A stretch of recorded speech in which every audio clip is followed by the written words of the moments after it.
everybody, Sean from Movie Assault here, and it is time once again for another entry into the Halloween 15 for 2025. This time around, it is episode 14, and I'm going to be looking at Don't Be Afraid of the Dark from 2011, or 2010 if you're counting when it was made. It was released in 2011. This was directed by Troy Nixey and written by Guillermo del Toro and Matthew Robbins, and based on the 1973 teleplay by Nigel McKeand. It stars Katie Holmes and Guy Pearce and Bailey Madison. And here is the back of the Blu-ray that I watched for this particular episode. And I'm not going to lie, I did pick this up because of Guillermo del Toro's name. He produced it, he co-wrote it, or so I thought. And I didn't realize that this is actually a remake of a 1973 TV movie, hence the teleplay credit to Nigel McKeand. I think I'm saying that right. I didn't find out until after I watched it that that was a 1973 TV movie starring Kim Darby and Jim Hutton. And I've also heard since watching this movie that the original is much better. And unfortunately, that doesn't surprise me. But I didn't know that going in, so I shouldn't really let that color my perspective of how I watch this movie, so I won't. The movie opens with a great opening scene. I won't spoil it, but it really I thought it was going to set the tone for the entire movie, and I was really excited. I won't say what happens, but it's really kind of gritty, and it kind of gave me an idea that, okay, this is going to be a really creepy movie. And then we flash forward to the present day, and we meet our main characters, which are Alex, played by Guy Pearce, and Kim, played by Katie Holmes, and Alex's daughter, Sally, who's played by Bailey Madison. And Sally is traveling to stay with Alex. Her mother thinks that a change of scenery will do her good. Apparently, she's suffering from some emotional problems. And Alex really isn't expecting her. He's in the middle of renovating this old mansion, and he's put all of his money into it, but he plans to flip it, I guess, and make his money back. So he's really involved with that. So he's really leaning on Kim, his new girlfriend, to sort of do the dirty work, I guess, of bonding with Sally. But things don't quite go as planned when Sally discovers, somehow, that there's an undiscovered area of the mansion that's been blocked off. And when they go to investigate it, Sally sort of stumbles onto these little creatures that only she can see for at least part of the movie, that really want to play with her. They're these little teeny creatures. And of course, they don't just want to play with her. There's something a little more nefarious that they want, which is set up by the opening scene that I'm not spoiling. First, I'll talk about the positives on this movie. The set design, the cinematography, the sound design. This is a very visually appealing movie. You can kind of get an idea of kind of maybe a little bit the stairway here on the cover.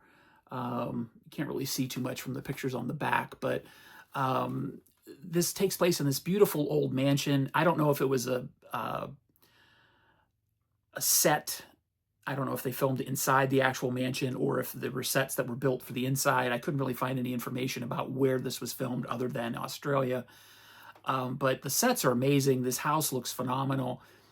The way Troy Nixey and his editor and his cinematographer make the house look and how they set it up and how they unveil it and the grounds, it's really kind of a nice layout and setup for a great scary movie, a haunted house type movie. And I really thought it had all the ingredients to be a really, truly scary film. Unfortunately, it fails at every other turn because what it does is it shows too much too soon. The pacing is a little too slow, almost like molasses. The movie is an hour and 39 minutes long. It felt like it was 2 hours and 39 minutes long. All the characters, except for the little girl, Sally, are morons. And even she's not the brightest bulb in the batch. I've read some reviews where, that's part of the old haunted house formula where, you're supposed to be frustrated with the characters making stupid decisions. I've seen so many movies with the characters making stupid decisions that I really wish this would have done something more inventive. Um, I realize we're trapped into a remake scenario where, Guillermo del Toro and Matthew Robbins have to sort of follow the formula of the original movie, if that is in fact the formula of the original movie. I haven't seen it, but the characters do things that you wouldn't do if you were normal people wouldn't do if approached with this type of a situation. The girl wouldn't do the things that she does, even though she's the smartest one in the bunch. And it's the pacing is, like I said, it's very slow. And it's not that I can't appreciate a slow burn horror movie. It's not that at all. I mean, I've done quite a few slow burn horror movies in the Halloween 15 this year alone. Oddity is a perfect example. It's slow, it's talky, it scared the shit out of me. This, no, it's just slow. It, for lack of a better term, shoots its wad way too early. Because you see the creatures that you're not supposed to see. It probably would have been way better off not showing them, if at all. And then once you see them, it's like, okay, that's not scary. So this is just saddled with a premise that really needs some retooling. And it's funny because when I was thinking about the order of when I was going to watch these movies, I sort of put the ones that I thought would be the scariest towards the end. Way off on that. This I thought would be super scary because, again, Guillermo del Toro, haunted house movie, Don't Be Afraid of the Dark, the title. It's rated R, I believe. Although this looks to be the Canadian release, so it just has the Canadian rating on it. Let's see if the disc has a rating on it. Nope. But I guess it was shot to be a PG-13 movie. When they had it screened for the MPAA rating, it got an R, and they said, hey, why mess with a good thing? Leave it as an R, and they did.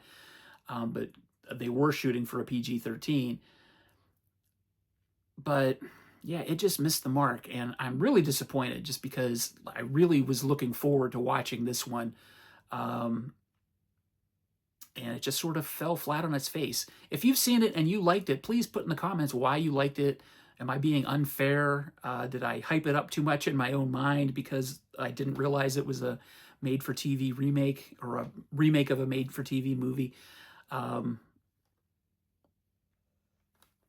did I just totally miss it? But I'm giving it a 4 out of 10. This is the biggest disappointment so far of the Halloween 15, and I'm kind of sad about it. But there you go. That's my review of Don't Be Afraid of the Dark from 2011. And stay tuned. We've got one more movie to go, and that movie will be reviewed on Halloween. So stand by. Probably a couple of days, 2-3 days till that one pops up. And then we're done for another year in the books. So thanks for watching. Thanks for making it this far to the end of the video. As always, I appreciate your attention span. And if you've subscribed recently, I really appreciate it. Thanks for putting me over. As of today, I am at 760 subscribers, so thank you very much for that. And yeah, all around good stuff. So thank you very much. See ya. Take it easy. Bye.